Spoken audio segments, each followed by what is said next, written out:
warahmatullahi wabarakatuh. Apa kabar Ananda semuanya? Semoga Ananda semuanya dalam keadaan sehat walafiat. Kali ini kita akan masuk kepada materi pertama di semester genap yang berjudul kemunduran umat Islam. Setelah kemarin kita libur semester ganjil, libur panjang ya. Kali ini kita masuk dan materi yang pertama adalah kemunduran umat Islam. Semester lalu kita sudah belajar tentang kemajuan umat Islam. Umat Islam sangat maju, tak tertandingi pada masa itu. Ada dia dinasti Abbasiyah, ada dia dinasti Umayyah di Andalusia, ada Fatimiyah. Itu masa-masa kejayaan Islam lah, sampai Islam itu disebut dengan the golden age of Islam, masa-masa keemasan Islam. Umat Islam maju dari berbagai aspek kehidupan, dari segala sisi aspek kehidupan, baik itu ekonomi, politik, bahasa, budaya, kemudian ilmu pengetahuan, kedokteran. Umat Islam itu sangat maju pada masa itu. Kemudian di semester ini kita belajar tentang kemunduran umat Islam. Apa yang menyebabkan umat Islam itu mundur setelah berabad-abad umat Islam itu sangat maju dan berkembang dengan pesat. Apa saja faktor-faktornya akan kita pelajari pada pertemuan kali ini. Baik, masuklah kita kepada materi selanjutnya, yaitu faktor penyebab kemunduran Islam. Ada dua faktor. Yang pertama faktor internal dan yang kedua faktor eksternal. Kalau faktor internal itu adalah faktor yang ada di dalam umat Islam itu sendiri. Kemudian kalau faktor eksternal itu di luar. In di dalam, X di luar ya. Faktor di luar umat Islam itu sendiri kalau dia eksternal. Baik, masuklah kita kepada faktor yang pertama, yaitu faktor internal. Nah, ibu buat di sini faktor internalnya ada 3. Sebenarnya ada beberapa lagi faktor-faktor yang menyebab mundurnya Islam dari segi internal. Tetapi ini dulu 3 dulu yang akan kita bahas. Yang pertama adalah perebutan kekuasaan di pusat pemerintahan Daulah Abbasiyah. Yang kedua adalah kemunduran politik yang berdampak pada kemerosotan ekonomi. Dan yang ketiga adalah munculnya dinasti-dinasti kecil. Yang pertama, perebutan kekuasaan di pusat pemerintahan Daulah Abbasiyah. Ananda, kita sudah belajar tentang Daulah Umayyah. Jadi pada masa Bani Umayyah itu, penguasa itu hanyalah berasal dari orang-orang Arab, berorientasi kepada Arab gitu. Sementara di masa Abbasiyah ini, penguasanya itu tidak hanya dari orang Arab aja, bisa dari Turki, Persia dan sebagainya. Udah bercampur dia. Jadi masih ada kesan-kesan atau masih ada sisa-sisa pengennya itu kayak Umayyah aja lah, penguasa di negara Islam tuh maunya orang-orang Arab aja. Sementara di sisi lain orang-orang Persianya, orang Turkinya pengennya yang berkuasa itu ya mereka, bukan orang Arab gitu. Jadinya terjadilah perebutan kekuasaan ini, dan ternyata ini memicu timbulnya perselisihan, memicu timbulnya pertengkaran antara kedua belah pihak yang akhirnya berbuntut terhadap perebutan kekuasaan dalam pemerintahan Daulah Abbasiyah. Itu yang pertama. Kedua, kemunduran politik yang berdampak pada kemerosotan ekonomi. Ananda, pada masa akhir-akhir dinasti Abbasiyah terjadi kemerosotan politik. Para penguasa dinasti Abbasiyah itu ternyata di akhir-akhir masa ya, kan ada 5 abad nih, di akhir-akhir masa pemerintahan Abbasiyah itu ternyata para penguasanya itu nggak lagi semangat untuk mempertahankan atau berjihad ya kan, tetapi mereka malah suka hidup berfoya-foya, menghabiskan uang, mencolok, hidup mewah gitu ya kan, berperilaku seenaknya gitu.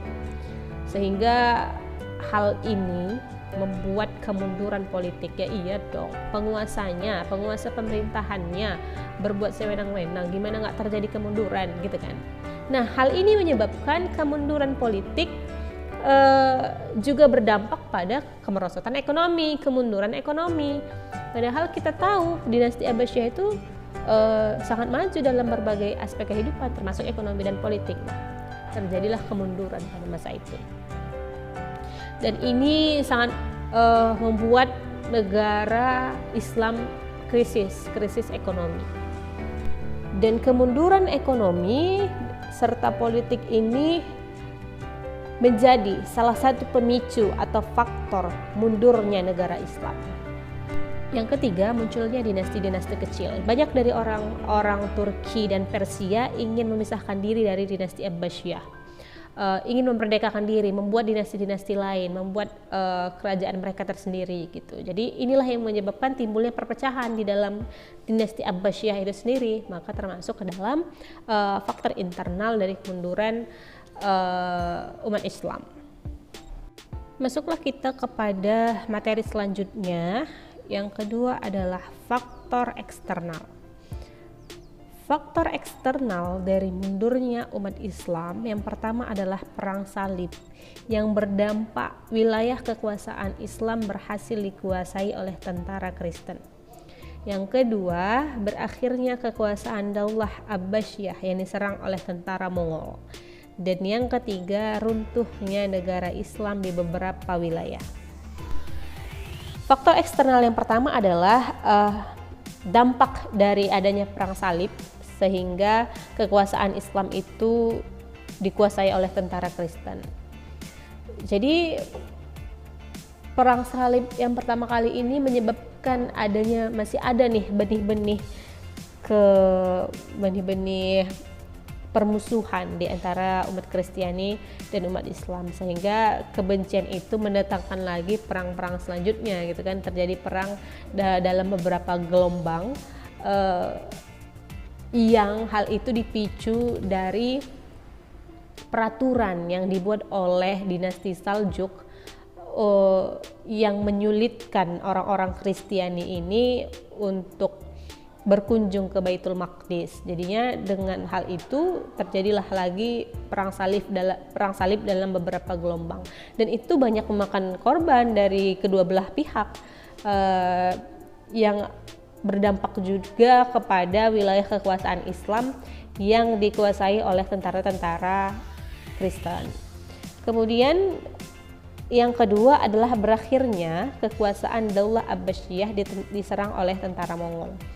Jadi serangan dari Hulagukan yang meluluhlantakkan Abbasiyah di Baghdad itu menjadi salah satu faktor kemunduran umat Islam, mundur Abbasiyah yang merupakan negara kekuasaan Islam yang sangat maju nih ya kan, mundur, sehingga itu menjadi salah satu faktor mundurnya juga peradaban Islam.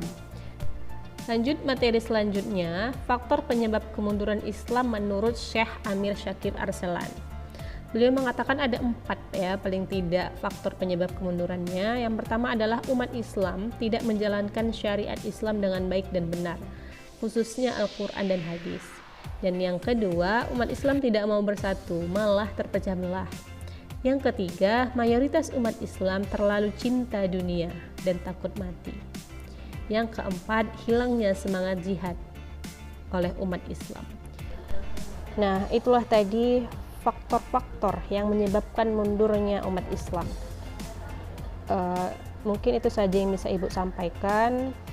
Apabila ada kekurangan, Ibu minta maaf. Semoga ilmunya bermanfaat. Assalamualaikum warahmatullahi wabarakatuh. Terima kasih telah menonton video ini. Semoga videonya bermanfaat. Assalamualaikum warahmatullahi wabarakatuh.